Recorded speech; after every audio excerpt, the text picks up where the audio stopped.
What's up? We're back today. We're having a conversation. Sorry if I seem a little bit belated. I'm kind of sick as hell, but I'm talking loud and kind of doing my voice loud enough so no one can complain about my vocals. I will be making another video today, but now it's time. I'm me, Shadow the Werewolf, and you, Billy the Bobster, whoever the fuck's watching this shit. Here's my game review on the best horror game of the year. Five Nights at Freddy's 3. That's right. Five Nights at Freddy's 3.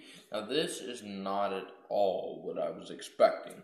I was expecting, maybe go back to, since we went to kind of did the prequel sequel thing, that maybe we'd go back to the second restaurant after Fredbear's Diner, but nope. Instead, we skipped to an apocalyptic world, I'm guessing.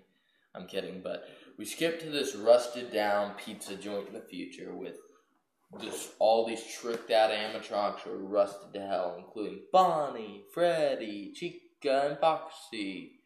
I'm not sure if all of them are movable, but I do know that Freddy, or a version of Freddy, is movable. Springtrap is definitely movable. BB is like a hallucination, and Foxy is a jump scare. So, yeah, the game, playing it absolutely terrified me. I screamed. No spoilers, mainly because I don't want you guys to be pissed at me, but you probably already are, so I don't want to spoil anything else. But I am very, very impressed. This is completely different. Some other YouTubers have played it. Jacksepticeye, Yami Mask, Lord Minion, I think Cinnamon Toast Ken, I think Markiplier, I think everyone who is anyone actually played the game by now. Jacksepticeye just uploaded his version of it. Unfortunately, I don't have a webcam. All around me are familiar. Nah. But it is depressing because I would like to film some good gaming footage of it, because the game absolutely blew my mind. I was not expecting. Now, I'll admit I gotta be with PewDiePie on sort of it. Like, the jump scares are a bit warning signs, but, I feel like he was judging the game, and he's not exactly Five Nights at Freddy's bro. Everyone else was scared by it. I think Pewds was, taking it very seriously, which I was actually really surprised when he didn't at least, take a jump or two. But, you see Jack and Mark and all them kind of jump back, and I think maybe Pewds just wasn't in the mood to overreact to it.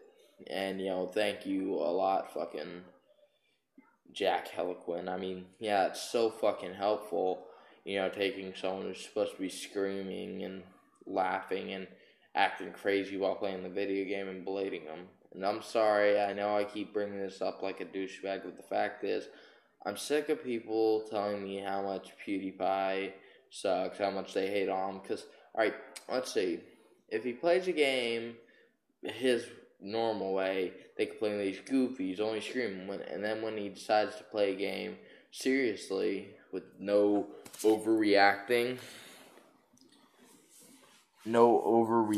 or anything, they get all pissed at him for being boring. You can't have it both ways. But enough of that. Five Nights at Freddy's 3 is one of the most amazing games I have ever played. It completely blew me out of the water. Before you ask how I played it, my cousin actually bought it, and we were all playing it together. It's a mind boggling experience that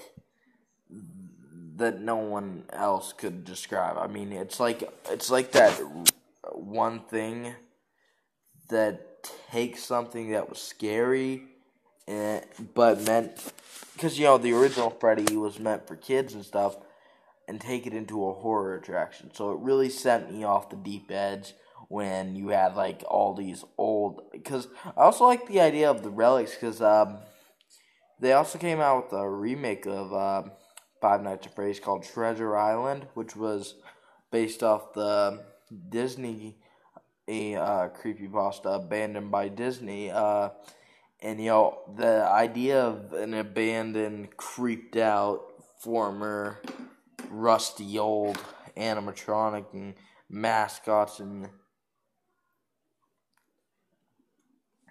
places in general, it's just like mind blowing. I mean, like, seriously, it just blows my mind. That they actually took something that was awesome and somehow added on something that no one else was expecting. It absolutely blew me away. I am very, very proud of Scott Cawthon, because I was not expecting this, nor was anyone else, in my opinion. We all expected to go back to the two restaurants, but I feel like if the reason he can't... Okay, and the demo and the freaking game released on the same day. That is incredible. It blows me away, because everyone who is any type of gamer has at least played the original Five Nights at Freddy's. Look, to any gamer and this kind of goes out to a lot of people, because I noticed a few people get all pissy about Five Nights at Freddy's 3, but I also think the game theorists should comment on this, because it really blew my mind. I mean, I'm impressed, and actually, to tell the truth, this is actually kind of embarrassing. I had actually a little bit of a partial nightmare of walking through Five Nights at Freddy. Oh, quit. Jesus fucking Christ. A partial kind of, I don't know, I was walking through and like I kept seeing all the animatronics peeking around the corners, looking at me, smiling. And then I saw like this old rusted Freddy with half his head missing, who I was walking towards, and then all of a sudden I just heard, "It's me." And I saw someone in a security guard uniform with long hair just run at me with a knife, which was purple, guys. So, Five Nights at Freddy's 3. The game itself gets a 10 out of 10 for me. It blew my mind. It hit me in a place so above the belt, with the creepypasta Abandoned by Disney theme, with the abandoned amusement parks, with the rusted animatronics, with the turning this cute little kids dungeon into this fucking horror attraction, and also the new fucking stoner phone guy. "Hey dude, I think we found a new animatronic." But it was completely awesome. So 10 out of 10 in my opinion. So that's all for me. So if you would, please bite the living shit out of that like button. While you're there, why don't you slash up that subscribe button? But anyways, from me to you, to the full moon. Oh.